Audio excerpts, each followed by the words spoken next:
Cette semaine, on lance notre 10e saison en se demandant pourquoi on aime tant ça, se raconter des histoires. Et on verra aussi qu'est-ce qui fait un vrai bon récit. Bref, on n'est pas du monde.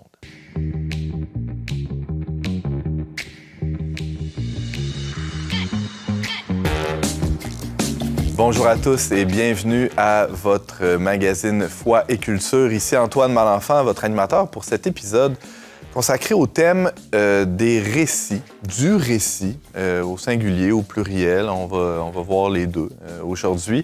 Pour en discuter, je suis accompagné de 3 chroniqueurs qui en ont long à raconter, justement, sur ce thème-là. Commençons par les habitués. Stéphanie Grimard, journaliste pour Le Verbe Média. Bonjour. Allô, Antoine. Ça va bien? Ça va très bien. Formidable. Ariane Beauferré, aussi journaliste pour Le Verbe. Bienvenue. Et de la nouveauté pour lancer cette 10e saison. Pourquoi pas, Michaël Grenier. Bienvenue à On n'est pas du monde. Merci beaucoup. Très heureux de t'accueillir. Vous êtes là tous les 3 parce que vous avez tous les 3 participé au numéro spécial qui sort cet automne sur ce même thème, du récit, parce que Le Verbe qui produit On n'est pas du monde est aussi un média qui produit des magazines distribués gratuitement dans la rue, mais aussi disponibles par abonnement. Et le numéro en question qui sort cet automne est consacré, je le disais un peu plus tôt, au thème des récits. Vous y avez contribué, vous avez apprécié l'expérience. Racontez-nous comment ça s'est passé. Ah oui, moi j'ai vraiment aimé ça. J'ai découvert beaucoup de choses en fait. Je trouve que c'est un sujet passionnant et très vaste aussi, là, la façon dont on peut aborder le récit. Est-ce que c'est le récit oral? Est-ce que c'est l'écrit uniquement? Est-ce que c'est juste les fictions? En fait, on se rend compte qu'on fait tous des récits. On est entouré de récits. Oui, on fait de la prose sans le savoir. Est-ce que tu es une raconteuse, Ariane, toi? Je pense que je préfère écouter. Autour d'un feu, là, écouter des histoires. Je suis pas la meilleure pour raconter, honnêtement. Tu as des occasions de faire ça, écouter? Pas souvent, mais c'est tout le temps des souvenirs mémorables. On dirait quand quelqu'un est capable de capter l'attention pendant des dizaines de minutes en racontant juste une petite anecdote, là, c'est passionnant. Michaël? Moi, c'est certain que je me suis davantage penché sur la question de l'oralité. Donc, le retour de l'oralité, surtout avec les médias numériques, les balados et tout ça, qui sont en pleine effervescence. Il y a vraiment un On n'est pas du monde, on est... Et voilà, on en fait partie. Et donc, c'était à la fois m'inclure dans la réflexion. Donc, c'était curieux d'être à la fois observateur, mais en même temps autocritique. Donc, c'est un monde dans lequel je suis moi-même plongé, un peu comme tout le monde. Je consomme un paquet de vidéos courtes, de balados, de choses de ce genre-là.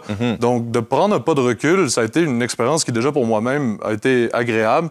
Puis, de proposer cette espèce de rétrospective-là au lecteur, je pense que c'était très bien. Puis j'espère que les gens apprécieront ce qu'ils liront. Je ne sais pas s'ils sont d'accord, mais... Parce qu'il y a toute une génération qui est née littéralement avec un iPhone dans les mains, là, ça fait partie de la respiration quotidienne que de consommer ces contenus-là qui sont, oui, vidéo, mais qui sont de la transmission orale beaucoup. On n'est pas en train de lire un livre ou un article là, quand on est sur TikTok, par exemple. Mais exactement, c'est-à-dire que quand on lit, on peut s'arrêter, relire, poser le livre quand on en a eu assez, alors que quand on est auditeur d'un balado, on peut le laisser jouer en faisant toutes sortes d'autres choses.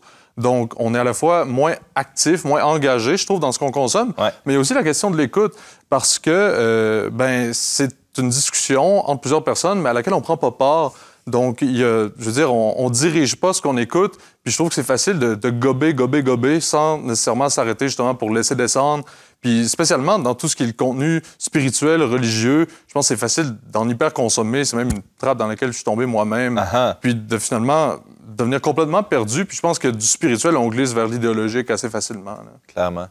On aura l'occasion d'en discuter beaucoup là, de la forme, ou en tout cas du moyen qu'on prend pour raconter, que ce soit l'oral ou l'écrit. Dans le 2e segment de l'émission, on est très heureux que tu sois là pour en discuter avec nous. Michaël, tu es philosophe de formation. Si on peut dire ça. En tout cas, j'ai étudié la philosophie, ça, on a le droit l'histoire de dire des ça. idées, disons. Mais oui, je complète une maîtrise en philosophie présentement. Génial. Une autre philosophe avec nous, Stéphanie. Toi, est-ce que tu es plus une... Qu'est-ce que tu dis? Non, mais c'est que la nuance entre philosophe ou prof de philo et étudiant en philo, moi aussi, je la fais. Tout le monde se sent imposteur. Oui, c'est ça. Exactement ça. Tu racontes, toi? Qu'est-ce que tu racontes? Qu'est-ce que je raconte? Oui, je raconte des choses. Je raconte mes journées. J'aime ça.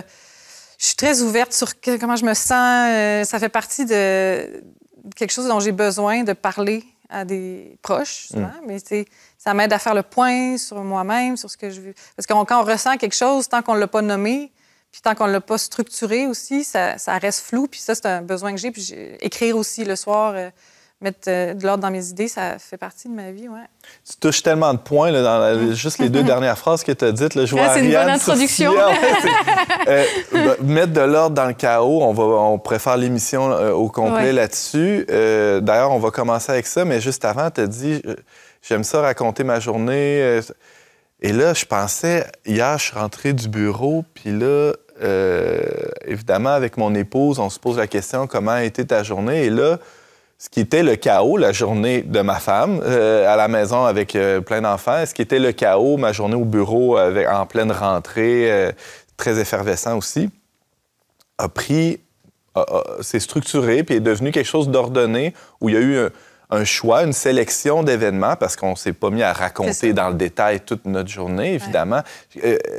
Est-ce que c'est un exercice que vous faites, ça? Mettre de l'ordre dans le chaos de vos journées comme ça? Je pense qu'on le fait tous, puis il y a quelque chose de très naturel aussi là-dedans, parce qu'on le fait depuis la petite enfance, en fait. Les premiers souvenirs que consciemment on a, ça date de quand on a à peu près 3 ans. Puis c'est toujours des séquences d'événements, mais qui se sont faites toutes seules.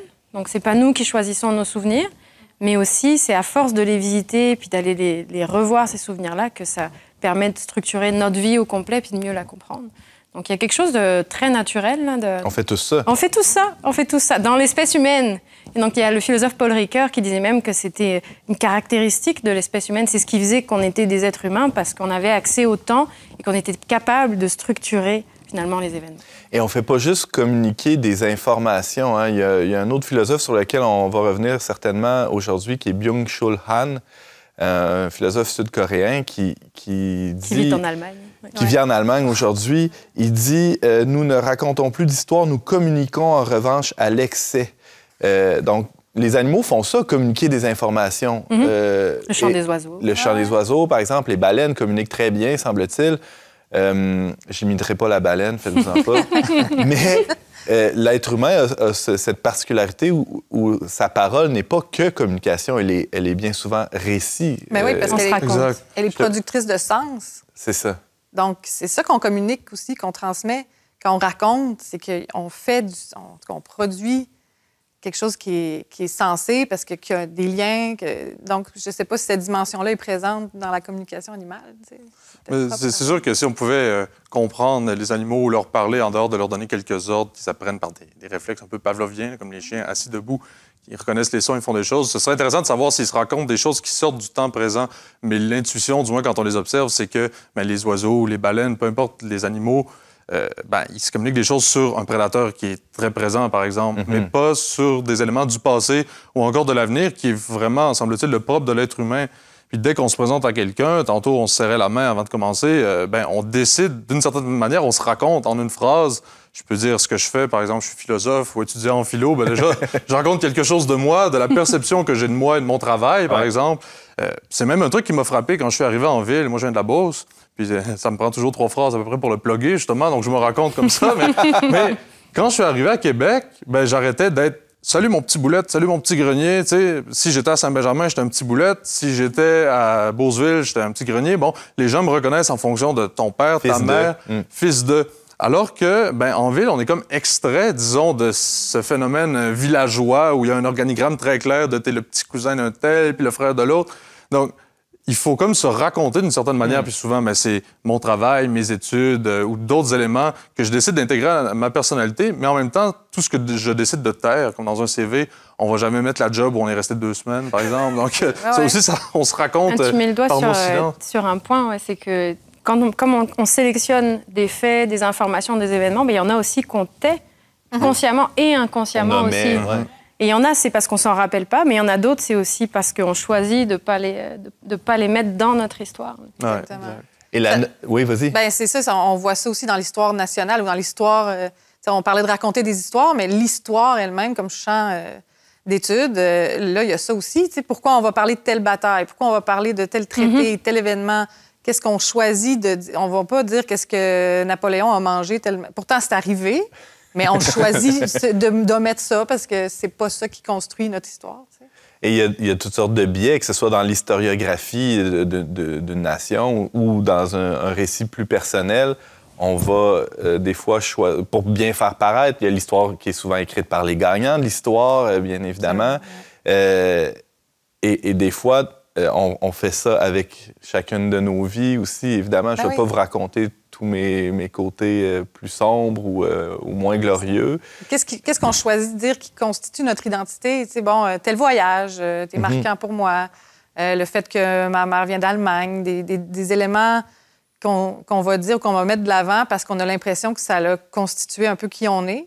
Fait que c'est ça, le rapport à l'identité personnelle, mais l'identité comme peuple ou comme nation aussi, ça joue beaucoup là, dans la façon dont on raconte, les choses qu'on choisit de mettre de l'avant, puis comment on se reconnaît comme étant qui on est. T'sais. Puis il y a aussi le fait qu'on le fait tout seul, soi-même aussi.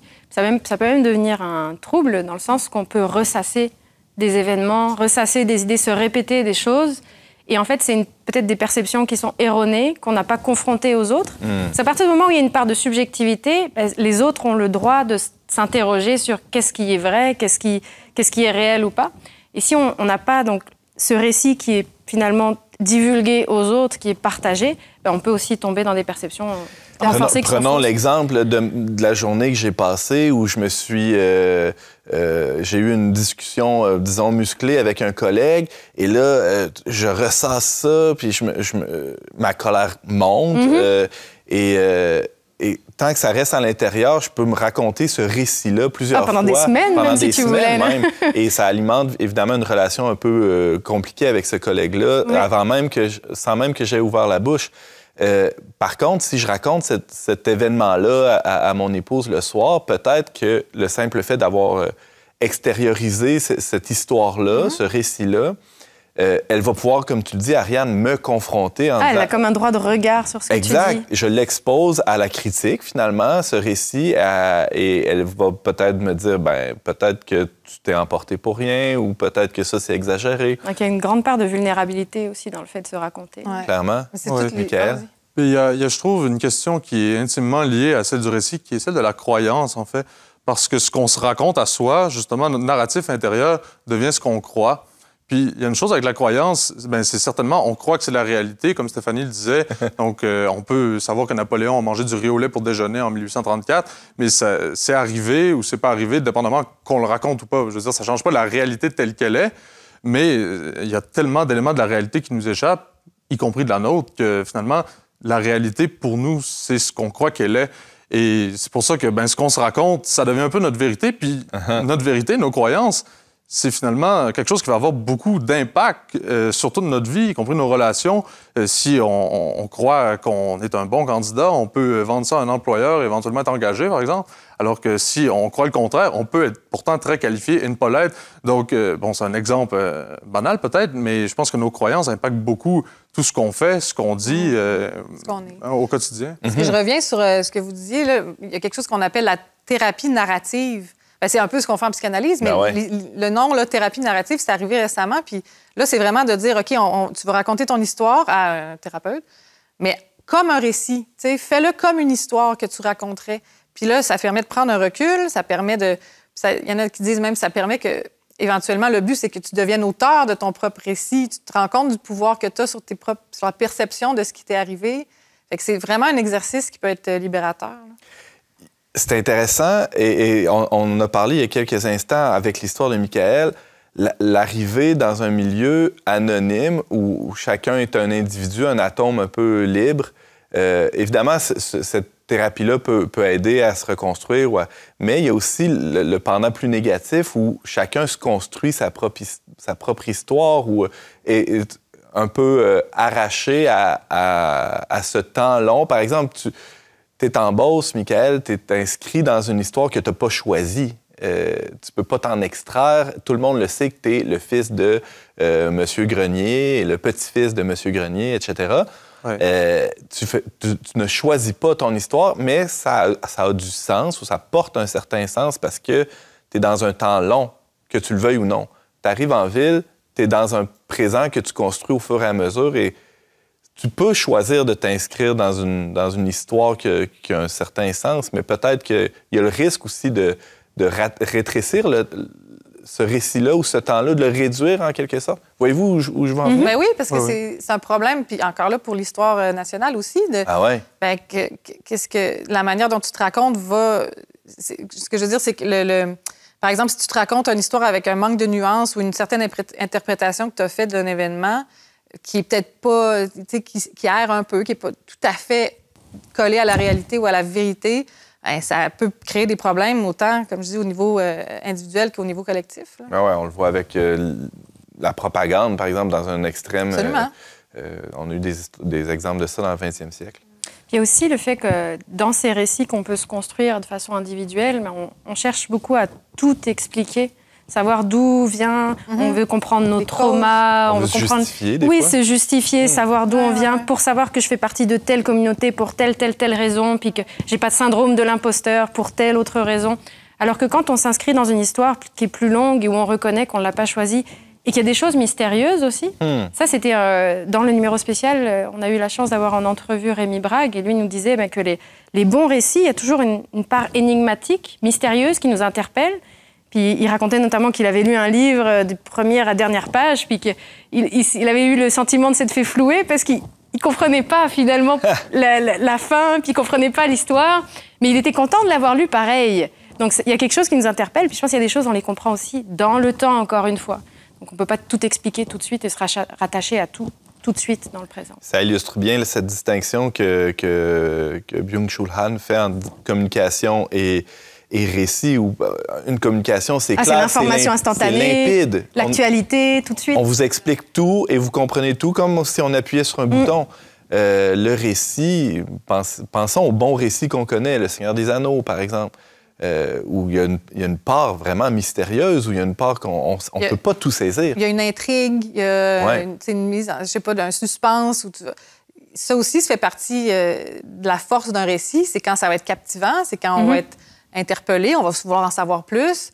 Puis même le travail d'un historien doit être captivant. C'est ça, c'est pas juste raconter les faits, mais il faut que ça soit structuré comme une intrigue, comme une... il y a une part de subjectivité aussi absolument. dans la sélection des faits. Ben oui. Mais comme tu parlais, par exemple, du Seigneur des Anneaux, de Tolkien, déjà, ça demande au lecteur un investissement de temps. Mais en plus, pour l'auteur, souvent, ça lui a demandé beaucoup de temps. Clairement. Les Misérables de Victor Hugo, ça lui a pris 20 ans à l'écrire. Bon, après, il y a d'autres livres qui ont été écrits en des plus courtes périodes. Là. Le Garçon en pyjama rayé, c'est 2 jours l'écrivain qui l'a écrit. Mais des grandes épopées, ça prend énormément de temps aussi. Les journalistes font un peu ce travail-là aussi, de choisir des événements, de trouver une ligne là, qui mettrait un peu d'ordre dans le chaos. Il y a quelque chose du récit aussi dans un bon texte journalistique. C'est ça, même dans l'information où on ne prétend pas être dans le niveau du récit, bien, on est par défaut dans le récit. Puis j'ai envie de dire, même toute forme de communication, même dans notre narratif intérieur qu'on dit à personne, sauf à son psychologue peut-être, il y a une forme de récit, c'est-à-dire j'ai un accès privilégié, même exclusif à mes propres pensées. Puis je crois qu'on a quelque chose comme 90 000 pensées par jour. C'est quand même fascinant. Donc, même nous-mêmes, je veux dire, de croire qu'on a un regard objectif, puis parfaitement expondéré, là, où chaque pensée aurait le même poids, la même importance, c'est une illusion. Je veux dire, on va porter forcément plus d'attention à certaines qu'à d'autres. Puis pour ce qui concerne la partie de l'information, moi, c'est Elvis Gratton III, là, que je vais citer comme exemple un peu vulgaire peut-être, mais de la culture populaire au Québec, qui nous dit, il devient à un moment donné PDG, je crois, de Radio-Canada, qui est un satire de Radio-Canada, puis il y a son mentor qui dit toujours, si on n'en parle pas, ça n'existe pas. Puis il reste dans cette idée-là qu'il peut tout contrôler, puis finalement, il se gonfle un peu d'orgueil avec ça, mais on voit que finalement, c'est à l'œuvre, qu'on le veuille ou non. Puis, je veux dire, si on a un historien qui est persuadé du bon rôle qu'a joué son pays, ce sera peut-être même pas par un biais conscient, mais il va taire certains événements qui ont touché des communautés et des personnes humaines. Tout à fait. Puis c'est ça, en fait, à la base, c'est parce que le réel, la réalité autour de nous, elle est, tu le disais, chaotique, elle est contingente, puis on a ce besoin-là d'humain de faire du sens, de mettre de l'ordre. Tu sais, c'est Éric Bédard qui avait cette expression-là, mettre de l'ordre dans le chaos. Il insistait beaucoup dans mes conversations avec ça. Historien québécois que j'ai adoré ma rencontre. Il y a beaucoup à dire, puis une grande réflexion sur justement le lien entre récit et histoire. Puis c'est ça, il dit à la base, c'est ce qu'on fait comme historien, puis qu'est-ce qu'on fait nous-mêmes, spontanément, tout le temps. On a besoin d'ordonner notre rapport au réel, parce que sinon, le réel, c'est du chaos. Mais on va reprocher beaucoup, en tout cas dans la modernité avancée dans laquelle on est, aux historiens ou aux journalistes qui tirent un peu vers le roman, là, ou l'histoire un peu avec un peu plus de poésie, disons. On va leur reprocher d'être pas assez rigoureux ou de pas s'en tenir aux faits observables et quantifiables. Et, vous voyez un peu la difficulté qu'on a. On souhaite tous se faire raconter une histoire comme lecteur, comme auditeur. Et les journaux veulent vendre, les historiens veulent une carrière, et tout le monde navigue un peu là-dedans. Et comment trouver l'espèce de juste équilibre? Il y a une quête de la vérité qui doit être sincère, mais comment la dire rigoureusement, finalement? Bien, c'est ça. Éric Bédard, encore une fois, faisait cette distinction-là entre l'historiographie, qui a cette prétention, ou en tout cas cette exigence de rigueur, de coller aux faits, dans un esprit un peu positiviste, là, de scientiste. Alors que l'histoire, qu'on pourrait dire l'histoire, la mémoire collective, là, on est vraiment dans le plus, j'ai envie de dire, subjectif ou l'idée de raconter. Mais tu sais, ce qu'on appelle, par exemple, le roman national. Ça, c'est les Français, il y a une querelle, à un moment donné, un peu autour de ça. Bien, c'est ce qui était reproché un peu, de dire, bien, on fait une histoire grandiloquente de notre nation, puis là, mais là, c'est ça. Donc ça, c'est quand ça s'approche du roman national qu'on veut un peu pousser ou... bien là, ça peut amener quelque chose de problématique. Ça devient un moyen, comme je l'ai dit un peu plus tôt, presque de propagande. C'est comme un équilibre à trouver toujours aussi entre les émotions et la raison. Exact. Dans le sens qu'on peut avoir une méthode de travail très rigoureuse, une approche très rigoureuse, et on peut avoir une réflexion aussi. Ça aussi, c'est le propre de l'espèce humaine. Donc, c'est notre mémoire de travail là, qui est en avant dans le contexte préfrontal, qui permet de justement jongler avec toutes ces idées et qu'on doit entraîner. Mais si elle est complètement débordée par des émotions, ben, notre réflexion, elle devient complètement biaisée au final. Donc, il faut les accueillir, les émotions, mais il ne faut pas qu'elles prennent toute la place. Clairement. C'est passionnant tout ça. On prend une petite pause, si vous êtes d'accord, puis on poursuit la discussion tout de suite après en regardant de plus près comment on raconte aujourd'hui. À tout de suite.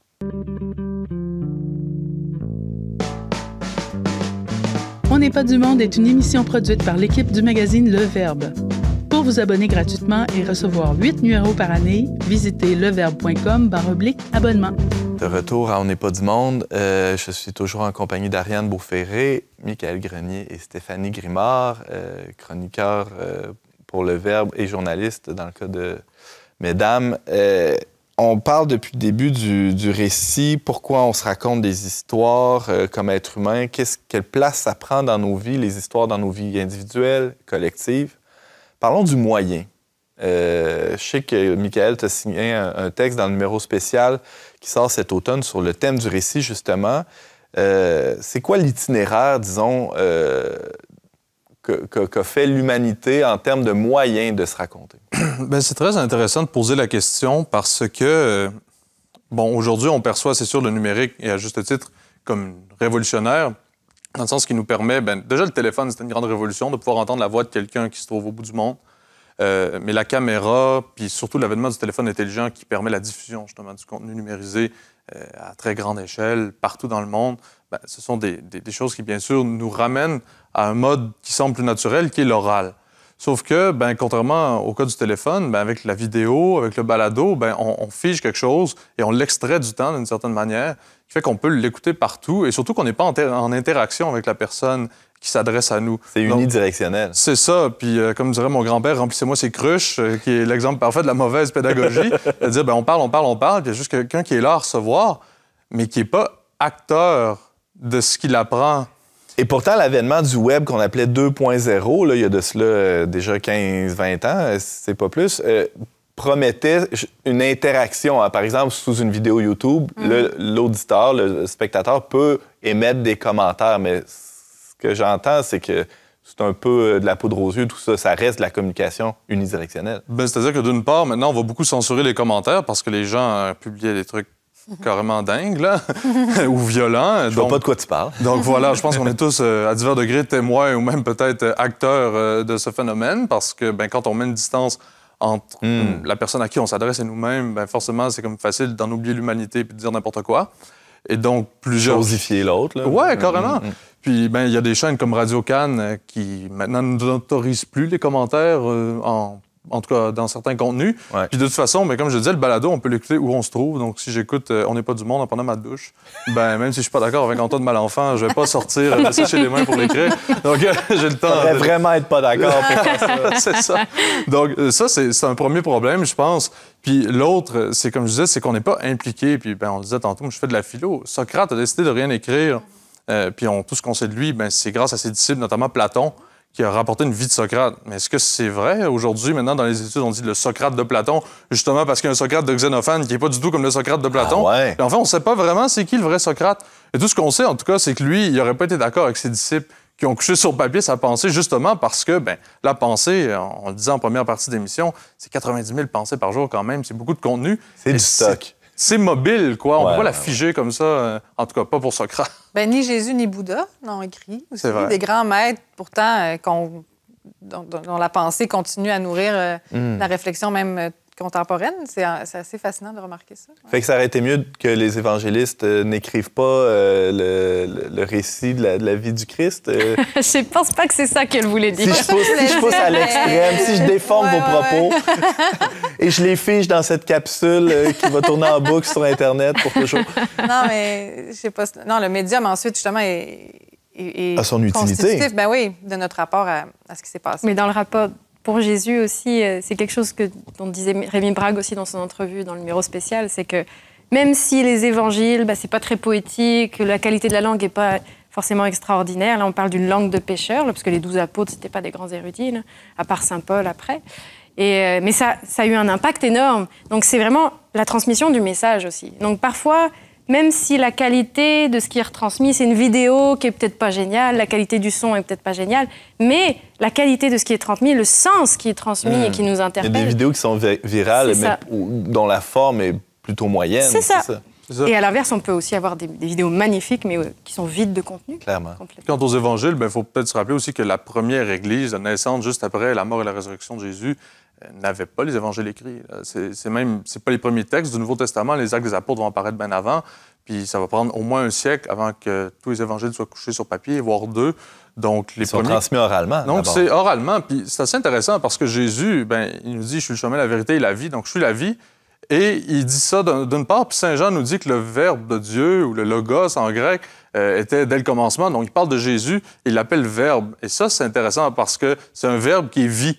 Donc, c'est pas un verbe mort dans du papier. Puis c'est pour ça que, d'ailleurs, le christianisme, on en a parlé entre nous tantôt, c'est pas une religion du livre au sens strict parce que, justement, c'est pas comme si les évangiles étaient là, incréés, puis chaque mot a été dicté directement par l'Esprit Saint aux évangélistes. Non, ce qui compte, c'est la vie vivante de Jésus dont on s'inspire, puis il y a une tradition vivante dans l'Église aujourd'hui, puis on doit en tenir compte. C'est pas juste un texte qui est là, mort, puis qu'on devrait interpréter en transpirant. Là, il y a cette médiation-là entre la vérité et comment on la reçoit, qui passe à travers ce processus-là, puis ça transforme notre rapport à ça, c'est sûr.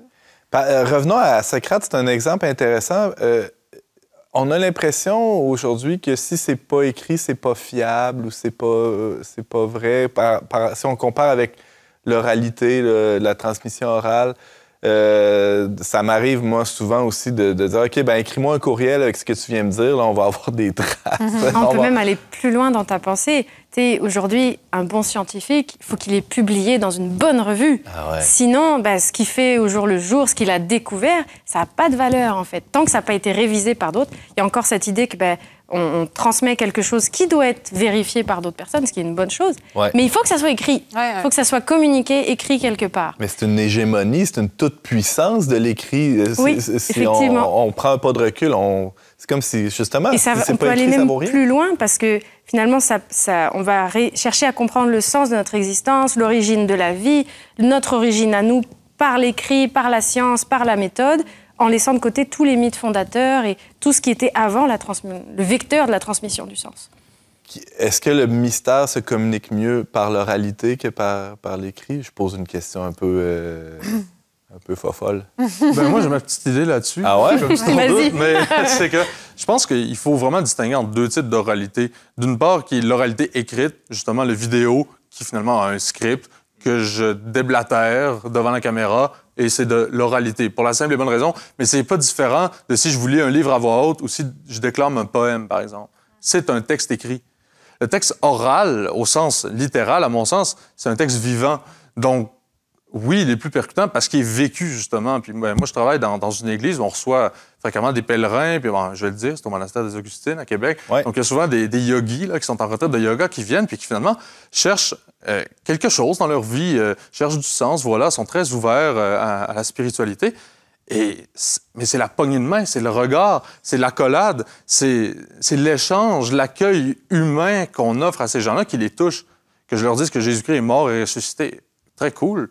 Mais qu'est-ce que ça leur dit si je leur montre pas que moi aussi je suis ressuscité, que ma vie passée, tout ce qui me pesait est mort, puis à chaque fois que je me laisse alourdir à nouveau, ben je suis à nouveau allégé par une nouvelle résurrection. Tu sais, c'est de ça qu'il faut témoigner, comme chrétien en tout cas, puis c'est une parole vécue. Puis bien sûr, c'est oral. Mais si je commence à juste répéter un texte appris par cœur, bien justement, je ne vais pas toucher leur cœur. Ou à leur remettre un bout de papier avec ce texte-là, justement, est-ce que ça va avoir le même impact qu'une rencontre en personne?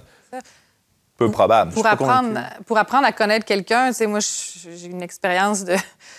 Quand tu veux rencontrer des gens par Internet, mettons, puis là, tu fais du texte. Puis là, ben, c'est une première approche, mais ça n'a rien à voir avec le fait d'aller rencontrer la personne, sa vibe, ou tu vois si ça clique, tu vois, c'est par là que la rencontre se fait. Si t'as beau texter pendant des semaines, c'est pas là que tu vas savoir à qui t'as affaire, vraiment. Là. Il y a le sociologue Erving Goffman, que j'aime bien, qui parle de la mise en scène de soi. Les réseaux sociaux permettent de faire ça avec... jusque dans le moindre détail. Avec tous les filtres, en plus. Là. Avec tous les filtres, c'est hallucinant, mais dans la présentation de soi, on n'est pas justement dans une poignée de main, dans un repas partagé dans un restaurant lors d'un rendez-vous galant. Ça dit beaucoup de choses, bien plus que tous les textos, comme tu dis. Oui, tu te divulgues pas, en fait. Oui, c'est l'authenticité qui passe dans la rencontre. Il y avait un chanteur aux États-Unis qui chantait une chanson, c'est « The real me hates me », puis il raconte, c'est parce que il se voit en ligne, puis il est en train d'interagir en ligne, mais c'est pas lui, en fait. Mais il voudrait être comme ça aussi. En tout cas, ça crée une incohérence, puis des frustrations aussi, là, parce qu'on se divulgue plus. Tu parlais de cette rencontre-là, de cette poignée de main, Michael, qu'on fait tous, hein, cette expérience-là de rencontrer quelqu'un là, et d'être changé même des fois, parfois, par ces rencontres-là. Je reviens avec Byung-Chul Han qui nous dit que quand on écoute l'autre, ce qui est premier, c'est d'abord la personne et non le contenu de ce qui est communiqué. Et je repense encore à cet exemple qui je pense, nous touche tous, celui d'un mari, d'une épouse qui revient du travail et qui raconte sa journée. Ce qui est plus important, peut-être, c'est comment s'est passée ta journée, que toutes les réponses qui vont s'en suivre, ou c'est le fait que quelqu'un prend le temps d'écouter l'autre. Est-ce qu'on est capable d'écouter encore aujourd'hui? Exact. C'est comme si, finalement, la vérité n'était pas tant dans ce qu'on dit, puis une vérité qu'on pourrait vérifier, là, textuelle, selon les règles de la grammaire ou l'adéquation des faits, tant que dans les comportements. Puis souvent, je crois que justement, on s'offusque ou on se réjouit dans les relations du fait que quelqu'un pose une question, non pas parce que ça nous intéresse tellement de raconter une journée qui est aussi banale que les 3 autres d'avant, mais plutôt que ça veut dire « Hey, je pensais à toi », ça veut dire « je t'aime bien, puis je me préoccupe de toi, je me fais du souci pour toi ». Donc, il y a une vérité... me confie. Exact. Donc, il y a une vérité affective, à la fois dans la confiance, justement dans la confidence, mais aussi dans la question, dans l'intérêt qu'on porte à l'autre, qui va au-delà du « Comment était ta journée ?» parce qu'au fond, on s'en fout. Puis bien, quand on vient de passer notre journée, des fois, on n'a juste pas envie de la rencontrer, mais on est heureux que quelqu'un s'en inquiète. Clairement. Ouais. Je fais un pas de recul, là. Je reviens à la question initiale de ce segment où on se demandait comment ça a évolué, la façon de raconter. On parle de la révolution numérique beaucoup. Il y a peut-être une des plus grandes révolutions, sinon la plus grande dans l'histoire de l'humanité, qui est celle de l'imprimerie, Gutenberg, dont on parle plus vraiment aujourd'hui. Je sais que c'est encore dans les manuels d'histoire, mais je pense que notre époque est tellement fascinée par la révolution numérique, en oublie celle qui a précédé et qui a permis la suivante. Vous en pensez quoi? Moi, dans mes cours, quand j'enseignais dans ma vie passée, la philosophie, je mettais beaucoup d'emphase là-dessus. Je commençais mon cours, le 2e cours, c'est la modernité. Moi, je partais de là, puis c'est fondamental comme révolution, absolument, absolument. Mais je pense que tu peux en dire plus que... Oui, bien sûrement, mais il y a une révolution qui est à mi-chemin entre Gutenberg puis le support écrit tel qu'on le connaît aujourd'hui. C'est l'ordinateur qui, disons, il y a un pont entre les deux qui est la machine à écrire. Parler à n'importe qui a fait une thèse de doctorat dans les années 60, puis qui devait retourner en effaçant chaque caractère ou reprendre même quelquefois la page en entier. Ou moins loin que ça, années 80-90, oui, c'est pas tout le monde qui avait un ordinateur. Même aller chercher de la documentation, c'était beaucoup plus fastidieux, beaucoup plus long. Oui, tout à fait. Et à quelque part, les gens... en tout cas, moi, j'avais un oncle qui était avocat, qui a passé beaucoup de temps là-dedans, qui disait, on était persuadé qu'on sauverait énormément de temps avec l'avènement de l'ordinateur, et finalement, on en perd.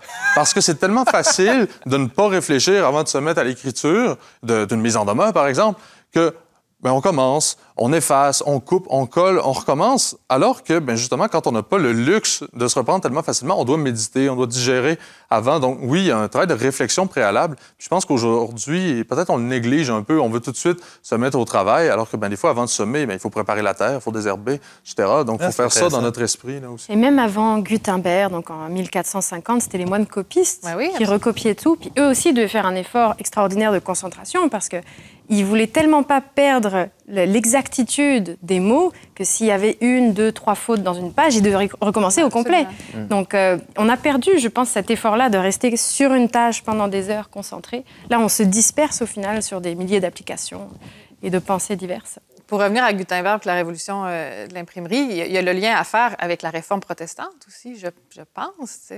Le rapport au livre a changé, le rapport à la vérité a changé. Quand on a commencé à écrire aussi dans les langues vernaculaires, dans les langues parlées, au lieu de... Donc, tu sais, tout ça est considérablement fondamental. C'est ça, la démocratisation du livre, auquel cas de la Bible, qui finalement devient accessible à tout le monde, puis chacun peut se faire sa propre idée. Mais justement, on la retire en faisant ça de la tradition vivante de l'Église qu'on interprète ensemble. Puis on de la vie en communauté. D'abord d'une tradition orale, puis en quelque sorte, on a là une mémoire. Mais je veux dire, les peuples, les Grecs chantaient l'Iliade, je veux dire, par cœur depuis des siècles avant de l'écrire. Mais c'était pareil avec les évangiles, d'une certaine manière. Des fois, on se dit, Avec le peuple hébreu qui chantait les psaumes, qui connaissait les chroniques, qui connaissait les rois... par transmission orale aussi. Oui. Puis je pense qu'aujourd'hui, on sous-estime vraiment la mémoire de ces gens-là qui avaient que ça à faire, mémoriser des textes, je veux dire, parce qu'il n'y avait pas un téléphone dans les mains à perdre la moitié de leur journée. Moi, ça me fascine, justement, en historiographie moderne de la Bible, les Allemands supposent une source Q qui est la première lettre de source en allemand, pour dire source, pour dire, mais comment on s'explique que ça, c'est dans tels évangiles, mais pas dans tel autre? Il devait y avoir un texte dont on n'a aucune trace. C'est quand même drôle de supposer scientifiquement un truc dont on n'a absolument aucune trace empiriquement. Moi, je pense que, franchement, il ne faut pas sous-estimer la mémoire de ces gens-là, des Grecs, des Hébreux de l'Antiquité. Là, vraiment, il y a des traditions orales vivantes. Et on a perdu ça, justement, peut-être par lâcheté, mais parce qu'on a le luxe avec l'écrit. C'est un muscle qui s'est ramolli. Est-ce que la biologiste serait d'accord? Oui, en fait, il y a quelque chose de naturel qui se fait tout seul, la mémoire épisodique. Ça, c'est au niveau de l'hippocampe, amygdale, au centre de notre cerveau. Donc, on retient des choses, puis il y a un tri naturel. On ne se rappelle pas de tout ce qui se passe dans notre journée, par exemple. Mais volontairement, on va choisir d'aller revisiter des choses, de réfléchir. Et si on ne travaille pas, justement, cette mémoire de travail-là, effectivement, on perd la capacité de raisonner. D'ailleurs, il y a des personnes qui ont des lésions au niveau du cortex préfrontal et les récits qui disent, par exemple, sur leur demande qu'est-ce qu'ils ont fait de leur journée, ça n'a aucun sens, sens. Et donc, ils se perdent dans les détails. Ils se perdent complètement. Puis, bien sûr, il y a des cas plus ou moins graves. Mais si nous-mêmes, consciemment, on ne fait pas le travail, finalement, de s'instruire, de s'éduquer, d'apprendre des choses, de travailler aussi notre mémoire sémantique, ça, c'est le stockage des connaissances, oui, effectivement, on peut finir par nous aussi dire des choses qui n'ont aucun sens. Il n'y a pas comprendre le monde qui nous entoure.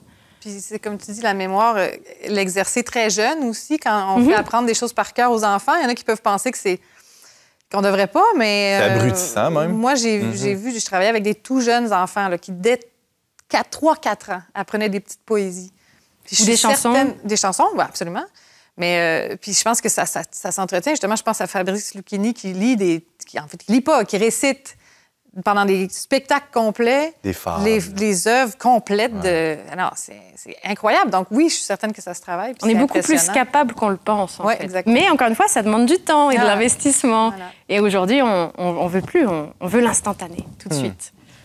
Il y a quelque chose qu'on retient par cœur aussi. Puis c'est une belle expression à condition de ne pas la déformer par cœur. Tu sais, ça implique le cœur quand même. Donc c'est pas rien, c'est pas par mémoire, on pourrait très bien dire ça. Et Fabrice Lucchini, par exemple, moi, je pense à Roberto Benigni, là, qui est presque une idole dans mon cas, mais vraiment qui déclame Dante, l'enfer, le paradis, tout ça. C'est absolument magnifique, mais je pourrais le faire déclamer à ChatGPT, puis lui, je pourrais juste lui demander de me le réciter, puis il le ferait en une seconde et quart. Oh, ça serait plate. Exact. Mais c'est pas l'intelligence Bonne humaine. idée, oui, c'est pas fou du tout. Il y a quelque chose on incarne ce qu'on a mémorisé quand même. Un bon acteur, c'est pas celui qui a mémorisé le texte, sinon on ferait jouer les pièces justement par ChatGPT. Mais non, c'est quelqu'un qui l'incarne, qui le vit. Puis la vie, c'est vraiment ce qui échappe encore justement à tout ce qui est artifice, artificiel. Et il en devient une sorte de témoin, c'est-à-dire qu'il ne fait pas juste nous raconter, nous redire des mots qu'il a lus, mais il nous raconte comment ces mots-là l'ont transformé lui-même, pensons à Lucchini. Et c'est là que, pour reprendre une typologie qu'on retrouvait chez les Grecs, c'est là où le héros et le héros se confondent, parce que finalement, chez les Grecs, il y a des épopées, il y a des héros, et il y a OS, là, et il y a des raconteurs des exploits de ces héros-là. Dans le christianisme, on va le voir aussi avec la personne du Christ dans les prochains instants, il y a clairement une synthèse de ces deux typologies-là. C'est passionnant, encore une fois. On prend une autre petite pause et on poursuit ensuite avec une grande question. Est-ce que la Bible, c'est un mythe, un récit, un ramassis d'histoires? On va creuser ça ensemble. Vous avez un commentaire, une suggestion ou une question pour l'équipe d'On n'est pas du monde? Contactez-nous via les pages Facebook et YouTube du Verbe Média ou écrivez-nous directement à onpdm@le-verbe.com. Un dernier droit dans cette grande discussion sur le récit. Je suis toujours accompagné de Stéphanie Grimard, Michael Grenier et Ariane Beauferré, qui ont tous les trois collaboré merveilleusement à ce numéro spécial que le Verbe a produit cet automne sur le thème du récit. Une question qui est présente dans ce numéro qu'on peut se procurer par abonnement, c'est gratuit d'ailleurs, hein, leverbe.com. Une question qu'on retrouve dans cette édition du Verbe, c'est la place de la Bible dans les grands récits de l'humanité. Comment on pourrait qualifier la Bible, d'une manière technique, comme un assemblage, hein, étymologiquement c'est ça, hein, un assemblage de plusieurs livres. Tu as creusé la question spécialement, Ariane? Dans l'entrevue avec Rémi Brague? Ouais. Oui, c'est vrai. On a une belle entrevue dans le numéro spécial où je lui posais plusieurs questions sur ce sujet-là. Et on va dans plusieurs différentes directions. Philosophe, historien. Historien. Il est surtout connu pour un livre qui s'appelle La Voie romaine, qu'il a publié en 99-2000. Puis il est spécialisé aussi, il compare beaucoup judaïsme, christianisme et islam. Il est polyglotte, connaît plusieurs langues. C'est un puits sans fond de connaissances. On aurait pu parler avec lui d'énormément de choses. Mais dans le rapport au christianisme, on l'a déjà dit, lui, il rappelait que c'est la Bible, oui, c'est un support, mais c'était avant tout, c'est quelque chose de vécu. C'est Dieu qui se révèle dans le Christ, c'est le Verbe. Le Verbe fait chair.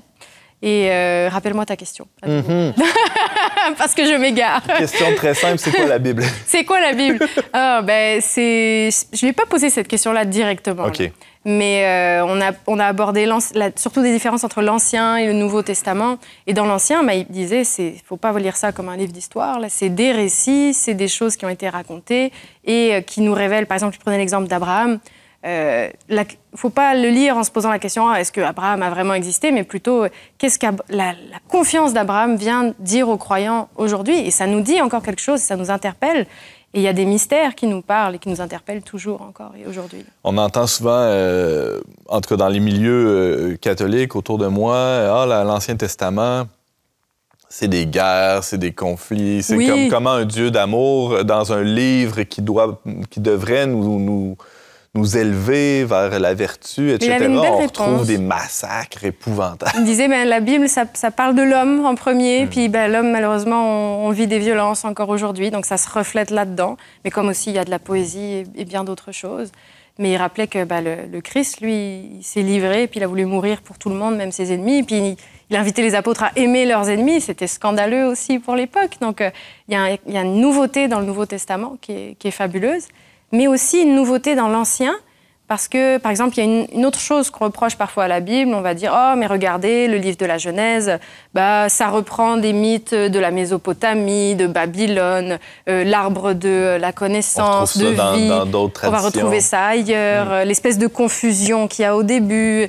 Et en fait, il disait, oui, il y a des symboles qui sont reprises parce que c'est un seul peuple, une seule humanité. Donc, il y a une vérité aussi qui se retrouve un peu partout sur la Terre. Ce qu'on appelle les semences du Verbe, là, ça a été théorisé plus tard. Mais aussi, c'est raconté d'une façon qui est toujours différente. Dieu va créer facilement, tout seul, juste par la parole. Donc vraiment, c'est il dit et ça se passe. Et ça n'est jamais pour faire un mal à l'homme, ça n'est jamais pour en faire un esclave, jamais pour essayer de donner une certaine supériorité par rapport à un peuple vraiment inférieur, mais par amour et gratuitement. Donc ça, c'est la grande nouveauté, même si ça peut reprendre des termes et des symboles qu'on peut retrouver ailleurs. Il y a quelque chose de vraiment nouveau là, et très frais, mais très proche de notre réalité aussi. Dieu crée en parlant, finalement. La parole de Dieu crée. Et on pourrait développer sur le fait que la parole de Dieu, c'est-à-dire quand on entend la parole de Dieu à l'Église, quand on entend un évangile, ça crée quelque chose. Il y a quelque chose qui est créé à ce moment-là en nous. Ça nous met en action parfois, ça nous dérange. Mais aussi dans nos vies quotidiennes, le fait de dire, la parole est bien souvent efficace, elle permet, si je dis, c'est Fabrice Adjad justement qui dit ça dans son texte, dans le numéro spécial, si je dis oiseau, l'oiseau est créé, l'oiseau existe dans votre esprit maintenant. Du simple fait de le dire. La poésie, l'évocation que fait la poésie permet cette création-là continue. La création n'est pas que matérielle, elle nous crée nous-mêmes, c'est vrai. Parce que quand on se raconte aussi, ça change notre perspective sur nous-mêmes, notre identité, la façon dont on va agir. Ça change aussi, on n'en a pas trop parlé, mais quand on raconte aussi, ça nous permet d'explorer des possibles. Que ce soit dans de la fiction, que ce soit dans des récits classiques, ou quand j'imagine ce qui pourrait être au final. L'imagination est toujours fait partie prenante du récit. Là. Elle en fait toujours partie. Et donc, ça nous projette vers autre chose. Et ça nous amène finalement à autre chose. Mais si on n'imagine pas, qu'on ne parle pas, qu'on ne dit pas, mais peut-être je pourrais devenir enseignante de philo, puis qu'on n'en parle pas à d'autres, ça n'arrive pas au final. Quand on crée des nouveaux mots, des nouveaux concepts, ça les fait exister en quelque sorte. Donc, oui, avec tous leurs biais parfois qu'ils peuvent contenir. Parce que dans le désordre apparent aussi, c'est quelque chose qui m'est venu en tête quand on discutait tantôt. Si je prends un nuage de points, là, comme en maths, là, je fais plein de points sur une feuille, même s'ils sont dans le plus apparent désordre, une intelligence parfaite ou presque parfaite comme celle de ChatGPT, ou j'allais dire l'intelligence de Dieu, pourrait très certainement me donner la formule mathématique de la fonction, donc de la ligne qui relierait tous les points. Alors que n'importe qui va dire, je vais faire un genre de nuage de points puis dire, OK, voici la fonction qui à peu près les relie en moyenne, parce que c'est juste trop compliqué, ça nous dépasse. Donc, on crée des concepts, on nomme les réalités, mais en même temps, on les réduit à quelque chose qui n'est pas la réalité dans son ensemble, dans tous ses détails, parce qu'on n'est pas capable de la comprendre. Et peut-être qu'un être humain, à la différence de ChatGPT, ou en tout cas... prendrait ce nuage de points-là et en ferait une illustration, ferait un dessin avec ça au lieu de faire une formule mathématique. Pourrait voir autre chose. Et ferait une poésie, finalement, on est loin des maths sèches. C'est ça, exact. Il y a comme une dimension qui est créatrice, justement, à l'intelligence, comme tu le disais. Puis par rapport à la question de comment lire l'Ancien Testament, où il y a plein de guerres et tout, c'est sûr, Dieu nous parle là-dedans. Ce sont des textes humains, mais Dieu s'exprime à travers eux. Le Dieu qu'on connaît le mieux, bien sûr, il y a l'Esprit Saint, mais c'est Jésus qui s'est incarné, qui a pris un corps humain et qui a parlé. Et c'est intéressant parce que les évangélistes, eux, vont dire « il a marché sur l'eau ». C'est vrai, il a vraiment marché sur l'eau, mais c'est aussi, ça a un sens spirituel qu'il faut dégager. Mais quand Jésus lui-même prend la parole pour enseigner, pas pour rétorquer quoi que ce soit, mais vraiment enseigner, il parle en parabole. Donc, c'est intéressant. Donc, il faut un peu lire Dieu en parabole, j'ai l'impression, pour bien le comprendre, ou en tout cas pour en comprendre tout le sens, en dehors du sens purement littéral. Puis, para, en grec, comme dans parallèle, c'est un préfixe qui veut dire à côté.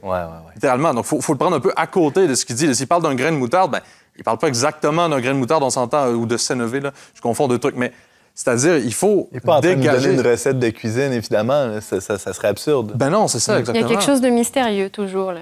Et c'est ça qui nous fascine aussi, toujours, ce mystère, ce sens à rechercher. Quelque chose qui nous fait vibrer là-dedans. le rôle des récits, c'est nous inscrire dans une histoire qui nous dépasse, qui nous positionne par rapport à un passé qui était là avant nous, on le disait plus tôt, et qui nous aide, comme tu le disais, avec l'imagination, à nous projeter. C'est vrai individuellement, c'est vrai collectivement, c'était vrai pour le peuple de Dieu aussi, dans l'Ancien Testament, c'est vrai pour nous. Aujourd'hui, comment la Bible peut nous aider à nous inscrire? On parlait tantôt du fait que la Bible, dans sa version écrite, et avec sa diffusion massive depuis l'imprimerie, il y a le danger que ça ait figé ce récit-là dans quelque chose de... Il y a un début, il y a une fin, après l'Apocalypse ou après les premiers apôtres, le décès des derniers apôtres, poup, c'est fini, on ferme la boutique, tout est réglé, tout est canné. Comment nous, on fait partie de ce récit-là? Vous voyez le sens de ma question. Hein? Tout à fait. En faites-vous partie, Stéphanie, par exemple? On essaye. Ouais, c'est ça? Oui, bien, c'est l'appel universel à la sainteté, en fait. C'est ce que les derniers pères conciliaires à Vatican II ont éclairci plus que jamais. Universellement, on est tous appelés à être des saints. Ça veut dire quoi, être un saint? Ça ne veut pas dire d'être un dieu, donc c'est déjà bien. Si on est pécheur, je pense que c'est Saint-Ignace de Loyola ou quelque chose. Non, c'est Saint-Augustin. Saint-Augustin qui disait il n'y a pas de pécheur sans avenir, ni de saint sans passé. Donc, puis c'est un chemin. Ça fait que peu importe où je suis, à quel point sur la ligne de ma vie, j'ai encore un passé, il s'alourdit, mais j'ai encore un avenir, heureusement. Donc, c'est un peu ça, c'est à chaque fois d'essayer de faire un peu mieux, d'être un peu meilleur, un peu plus sain, donc plus proche de Dieu, puis d'imiter la vie de Jésus, pas la copier parfaitement. De toute façon, ça nous serait impossible. Et voilà, c'est l'appel de l'amour, là, finalement. Mais c'est ça, se situer par rapport à un passé, par rapport à un avenir, c'est ce que fait le récit de soi. Là, encore là, je fais le parallèle avec le récit collectif. Oui, bien sûr. Mais ce que tu viens d'évoquer, Saint-Augustin, je pense à ses confessions, ce mode d'écriture-là, autobiographique, où qu'on raconte notre passé, tout ça, on a accès aussi à ce moment-là à une réalité individuelle, authentique, justement. Je trouve que ça, c'est une forme de récit que je trouve particulièrement intéressante. D'ailleurs, il y a plusieurs saints qui se sont fait dire par leurs confesseurs, pour reprendre le mot que tu viens d'utiliser, d'écrire leur vie, que ça puisse être un témoignage pour les générations suivantes, pas pour que d'autres copient ce mode de vie-là ou en fassent des répliques de saints, mais plutôt que ça inspire. Et à force de côtoyer les saints, peut-être que chacun de nous, c'est clair, on est appelé à devenir... Une nouvelle sorte, ouais. Pour revenir vraiment au texte là, de la Bible, tu disais, est-ce que c'est figé aussi, est-ce que c'est fini? Mais en même temps, l'interprétation, elle n'a jamais été terminée. Il y a, même en discutant avec Rémi Brague, il expliquait, selon le texte de base que tu prends, est-ce que tu prends la Septante ou d'autres textes hébraïques, d'autres plus anciens, et les liens que tu fais en traduisant, Puis même, il y a des manuscrits qui sont retrouvés aussi, encore dans les années 70, on en a retrouvé. On découvre des nouvelles couches d'interprétation, une profondeur. Ou des penseurs qui simplement ont pris le temps de méditer des textes et qui arrivent, même en étant cloîtrés dans un monastère, qui arrivent à des choses, grâce à leur imagination, à des interprétations qui sont nouvelles et qui nous parlent aussi. Donc finalement, c'est des textes qui ne sont pas figés du tout, parce qu'ils nous parlent et on est en dialogue avec eux. La parole est vivante. C'est vivant. Finalement, c'est ça. Exact. Il y avait un prêtre que je connais, Christian Beaulieu, qui disait toujours bien du monde qu'on rencontre, la plupart des gens ne liront jamais d'autres évangiles que notre vie. Donc, il faut leur témoigner que ce soit une bonne nouvelle, mais pas en leur en parlant du matin au soir. Même, j'ai encore une parole de Saint François qui disait prêcher l'Évangile par tous les moyens et en dernier recours par des paroles. Si nécessaire. Donc, si nécessaire par des paroles. Donc, il ne s'agit pas de papoter, mais plutôt de le vivre, de l'incarner. Puis tout à coup, les gens vont se demander, OK, qu'est-ce qu'il y a de différent avec ce gars-là, avec cette fille-là? On témoigne par qui on est vraiment. Je pense que c'est une question par le mystère que notre vie dégage. Il y a une question qui émerge et là, il y a une annonce qui peut être faite éventuellement. C'était un reproche que même Jésus faisait aux pharisiens. Il disait, vous êtes blancs comme des sépulcres, puis vous écoutez ce que disent les pharisiens, mais surtout ne faites pas comme eux. Là, à l'intérieur, c'est mort, c'est des squelettes. Et donc, nous, on doit faire l'inverse. C'était passionnant, c'est tout le temps qu'on a. Je vous remercie infiniment tous les deux. Merci Antoine. Je vous remercie beaucoup d'avoir été avec nous. Merci à Ariane Beauferré, merci à Michael Grenier et à Stéphanie Grimard pour vos lumières sur le thème du récit. C'était franchement passionnant. Merci d'avoir été avec nous et on se dit à la semaine prochaine pour un autre épisode. J'en ai pas dit.